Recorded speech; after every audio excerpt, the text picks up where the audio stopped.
One of the big questions that millions and millions of people have here in the United States is what is going to happen once the next president is chosen. First, is it going to be former President Donald Trump, or will it be our current Vice President Kamala Harris? We don't know that, but we will know within the next week. Now, here's the next big question. Once the next president is chosen, are they going to contribute to higher inflation, or are we going to see deflation? Well, we have some answers here, because what we are now finding out from other countries like the UK, like Switzerland, even China, we are potentially going to see deflation here in the United States very soon. And I know a lot of people are thinking, yes, finally, we are going to see some easing. It's going to be easier to afford food and utilities. But guess what? There are other things that are going to be very difficult, like unemployment. Now, I'm going to address all these things in just a moment, explain what is going on in the UK, in Switzerland, and what China is doing at this time, and how this is going to impact us here in the United States. So, I'll break all this down in just a moment, but all I ask is one thing. It takes 2 seconds. Go ahead, hit that like button if you enjoy these daily updates, and now let's begin.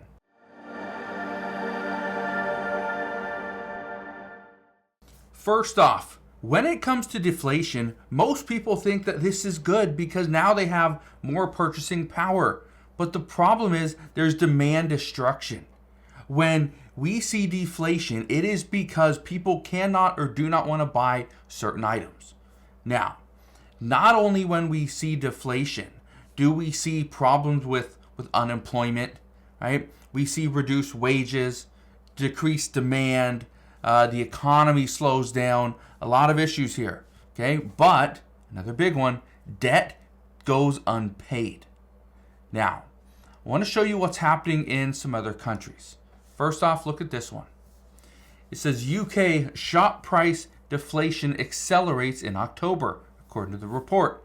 It says October's change in prices was at the lowest level in over 3 years since the post-pandemic surge in inflation. It goes on to say, UK shop prices declined in October for the third consecutive month due to easing food prices and discounts on non-food items that aim to capitalize on a housing market pickup, according to the report.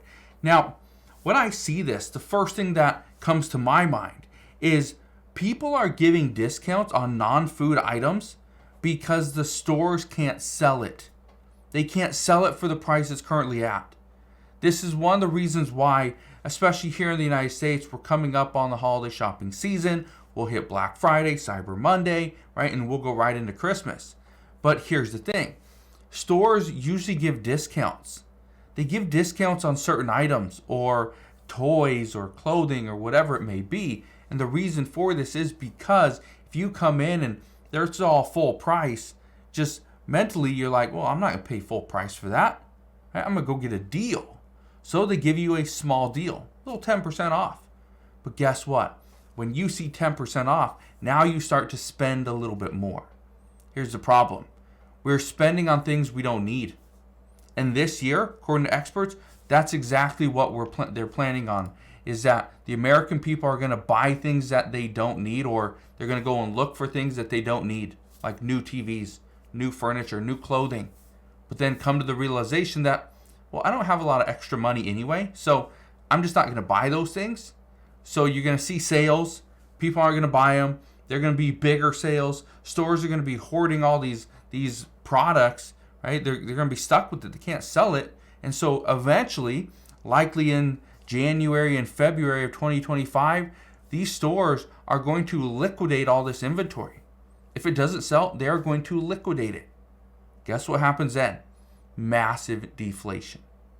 Look at this.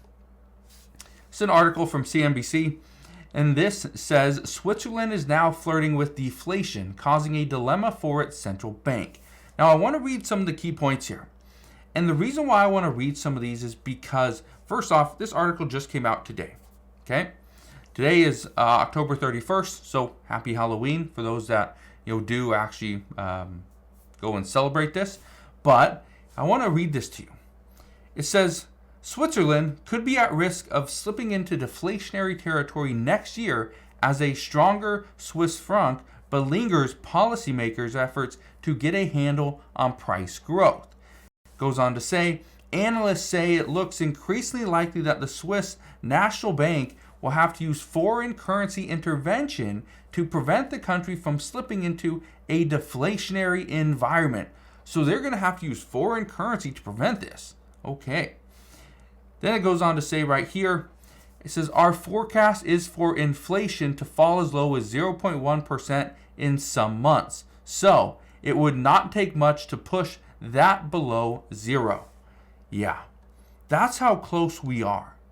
The United States is also very close too. Okay, we are seeing month over month growth of 0.5%, right? What was it, 0.2 or 0.3% last month? So it's fairly close to zero. It wouldn't take much to go negative. And that's where experts believe that we are fairly close to a deflationary environment. Now, the reason why I'm bringing this to your attention now is because when you see it on the news that we are seeing deflation, okay? Deflation is hitting. The problem is when it hits the news, it is too late. What are you going to do at that point? Not much. How do you hedge deflation? Right? You buying gold and silver and Bitcoin and things like that. Well, at that point, it's too late. You need to be getting this stuff now if you think that deflation is coming. Now, here's the other thing. I want to show you this. It says China leaves economists wanting more action to defeat deflation. It says finance officials vow to aid housing sector and local governments. Much anticipated briefing lacks immediate steps to lift demand. Okay. China is going through a very interesting time right now. And if China sees deflation, and again, prolonged deflation is what causes unemployment. Okay, prolonged deflation is what causes price reductions. Okay, or it causes reduction in wages. The economy slows down. If you only see deflation for a short period, we're okay. But prolonged inflation or deflation will cause higher unemployment. China already has issues, many economic issues. If then we see the unemployment rate in China increases, we're going to see less products entering the United States. We're going to see less trade between China and other countries. It's just what we're going to see. When this happens, when we see less products come into the United States. Now, many people are thinking, well, that's okay, because if we have less products, right, and people aren't making as much, so we got less products, that's going to create inflation, right? Because supply and demand. People are demanding these products, but the supply is very low, so prices will go up, and then we'll reverse and we'll have inflation. Well, yes and no. Initially, and this is why it's prolonged deflation, it's a problem for the United States, is because when we initially see this, the issue is that these companies like Walmart, Amazon, Target, Costco, whatever, any company that purchases items and sells them from China, initially what they're going to do is they're going to see less products, which means they need less employees. So they let go of employees. Not only are they reducing hours, they're reducing their work staff. They're reducing their workforce. And so those people then have a tough time paying their bills. Can't pay their credit card payment, can't pay their car payment, can't pay their rent, can't pay their utilities, can't put food on the table. So any growth from them isn't happening. It's actually hurting the economy.